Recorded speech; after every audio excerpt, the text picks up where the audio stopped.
75 ലക്ഷത്തിന്റെ ഫണ്ട് വെട്ടിപ്പ് നടത്തിയ കേസിൽ തിരുവനന്തപുരം നഗരസഭ മുൻ SC പ്രൊമോട്ടർ സിന്ധുവിനെ അറസ്റ്റ് ചെയ്ത വിജിലൻസ്. പട്ടികജാതി വിഭാഗത്തിലെ വനിതകൾക്ക് സ്വയം തൊഴിൽ ഉറപ്പാക്കുന്ന പദ്ധതിയുടെ തുക സ്വന്തം അക്കൌണ്ടിലേക്ക് മാറ്റിയെന്നാണ് കേസ്. എസ് വിനേഷ് കുമാർ ഉണ്ട് തിരുവനന്തപുരത്ത് നിന്ന്. വിനേഷ്, വലിയ തട്ടിപ്പാണല്ലോ, 75 ലക്ഷം രൂപ. എന്തൊക്കെയാണ് വിവരങ്ങൾ?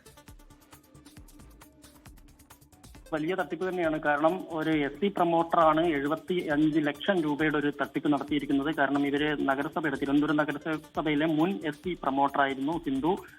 തിരുവനന്തപുരം മുട്ടത്തറ സ്വദേശിനിയാണ്. സിന്ധുവിനെ കോടതി റിമാൻഡ് ചെയ്തിട്ടുണ്ട്. പട്ടികജാതി വിഭാഗത്തിലെ വനിതകൾക്ക് സ്വയം തൊഴിലിന് വേണ്ടിയുള്ള ഒരു പദ്ധതി, ഈ പദ്ധതിയിൽ സബ്സിഡി തുക സ്വന്തം സ്ഥാപനത്തിലെ അക്കൗണ്ടിലേക്ക് മാറ്റിക്കൊണ്ടായിരുന്നു സിന്ധു ഇത്തരത്തിലൊരു തട്ടിപ്പ് നടത്തി എന്നാണ് വിജിലൻസ് പറയുന്നത്.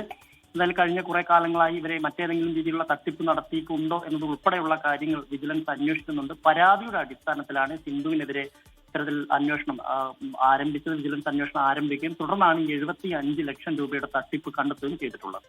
ഉന്മേഷ എസ് വിനേഷ് കുമാറാണ് തിരുവനന്തപുരത്ത് നിന്ന് വിവരങ്ങൾ നൽകിയത്.